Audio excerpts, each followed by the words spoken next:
Le SPA s'ouvre dans quelques jours dans un contexte très particulier, hausse des matières premières, impact sur l'aliment du bétail, évidemment difficultés aujourd'hui et sans doute difficultés à venir pour les éleveurs et les filières animales. Je voudrais rappeler à l'occasion de l'ouverture de ce SPA que la FNSEA est très mobilisée depuis plusieurs semaines maintenant, et ceci à plusieurs niveaux. D'abord au niveau international. Nous avons eu l'occasion d'ailleurs récemment de rappeler au chef de l'État que nous avions des attentes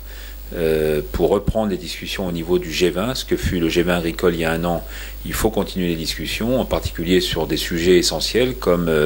le stockage interannuel, le stockage stratégique en matière de céréales, et y compris dans les pays du Sud.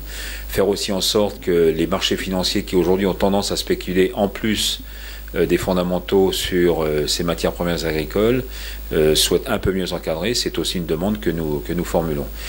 Au plan européen, même chose. Je crois qu'il est important que nous redisions au moment où va s'ouvrir aussi un moment particulier sur la réforme de la future PAC,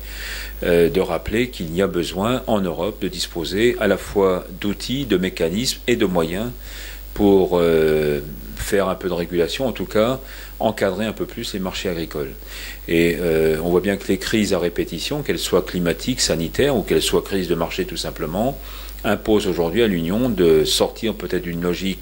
trop libérale, en tout cas où seul le marché serait le seul repère pour les agriculteurs, pour aller sans doute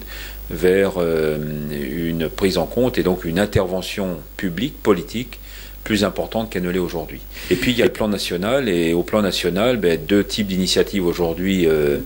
sont à l'œuvre. Une qui vise à obtenir notamment des pouvoirs publics français et du gouvernement actuel un certain nombre d'aménagements. Je pense en particulier à la fiscalité agricole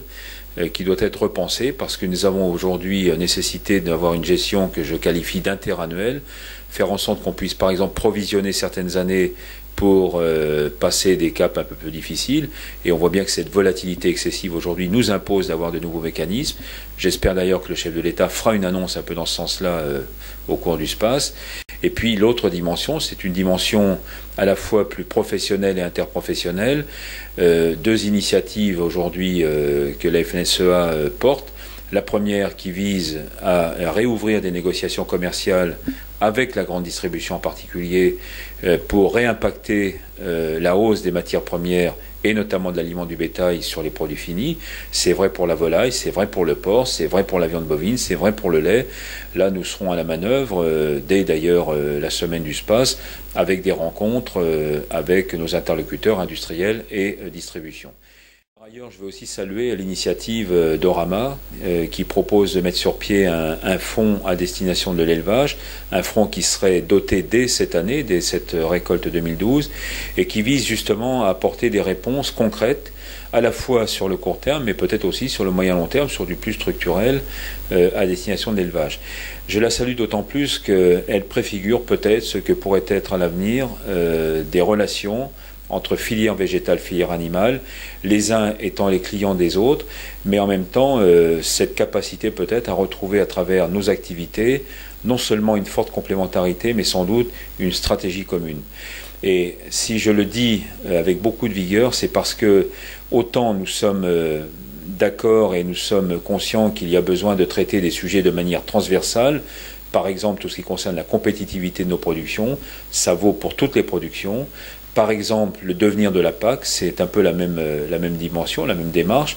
mais il faut aussi, et c'est bien la prise en compte à travers cette proposition d'Orama qui est révélée, il faut aussi que nous regardions comment, entre bassins ou à l'intérieur de bassins de production, on puisse justement améliorer nos relations. Ça peut passer par la contractualisation, ça peut aussi passer par des mesures adaptées qui favoriseront justement une meilleure prise en compte de l'économie de nos filières et surtout le renforcement et de l'une et de l'autre de ces grandes filières de production. Voilà, donc je veux saluer toutes ces initiatives et encore une fois, dès lors qu'elles sont portées par la profession, ça redonne aussi du sens à l'action syndicale, ça redonne du sens à l'action professionnelle et surtout ça peut permettre aussi, par rapport à des interlocuteurs qui parfois sont hésitants, sont même frileux, fébriles,